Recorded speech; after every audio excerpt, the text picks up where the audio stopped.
This was a strange and difficult summer. Plans fell apart, and my ongoing struggle to find a sense of purpose increased amongst the health crisis. So in the tiny village in France that I was staying in, I decided to try to meet with passionate people. Those who love what they do without thinking of money, energy, or time. They're just doing what they do because they love doing it. I wanted to learn about different jobs and activities in order to get new perspectives and make a series that could maybe be useful to others. Here is the first episode of Les Passionnés, the Passionate.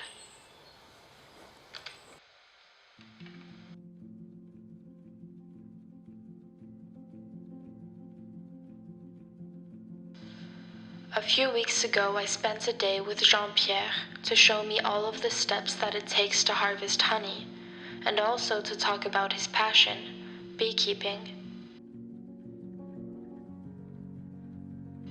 He took over his father's hives a few years ago, and now he spends many hours a week looking after his bees in the forests of Sologne in France. He doesn't sell his honey, but rather gives it to friends and neighbors. We talked for hours and spent the most peaceful day in the countryside taking care of the hives, and I marveled at these creatures that normally I have a fear of getting stung by. Bees play a major role in pollination, the multiplication of floral species, and the development of fruit crops. The bee is made for flowers, so many foods and crops we depend on as a society need bee pollination.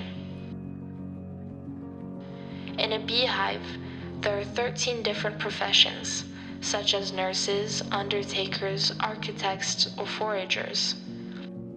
It's a wonderful factory where each bee performs different tasks throughout their life.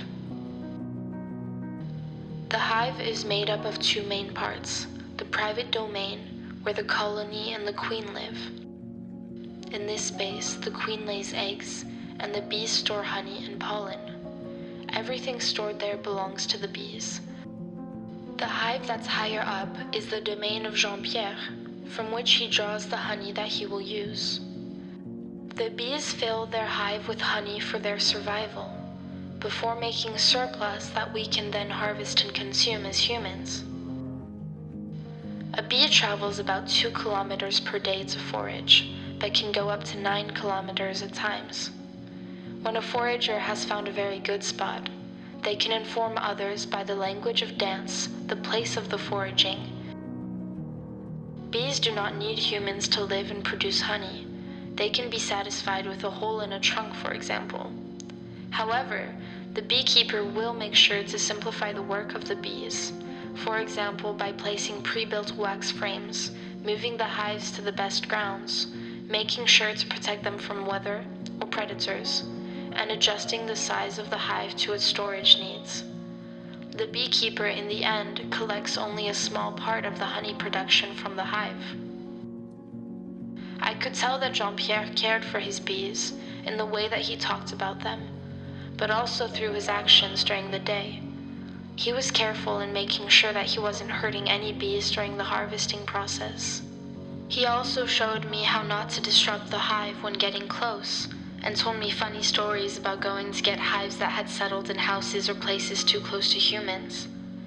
We laughed because that's how I first met him. He saved me from a bee invasion in my own living room. It's really important to call on beekeepers when you have a hive issue, because we need bees so much and killing them is never the solution.